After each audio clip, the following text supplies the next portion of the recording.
మన ఇండియాలో ఉన్న సూపర్ పవర్ ఏంటిదో తెలుసా? మనం ఏ పని చేయకపోయినా ఫుల్ బిజీగా ఉన్నట్టు కనిపిస్తాం. ఇప్పుడు నేను ఇంట్లో ఉన్నాను అనుకో, నాకు మా ఫ్రెండ్ గారు ఫోన్ చేస్తాడు. హలో, ఏం చేస్తున్నావురా? నాకు పని ఉన్నదిరా. ఏం పని రా? వాట్సాప్ స్టేటస్ చూడడం, ఇన్స్టాగ్రామ్ రీల్స్ స్క్రోల్ చేయడం, మరీ ముఖ్యంగా ఆన్లైన్లో ఎవడున్నాడో చెక్ చేసుడా. అంత బిజీగా ఉంటాం మేము.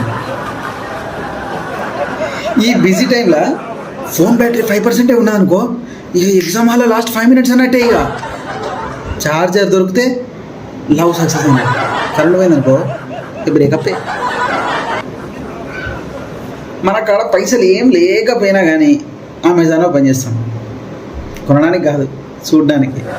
ఎందుకంటే కార్ట్లో పెట్టుడు మనకు హాబీ. ఇక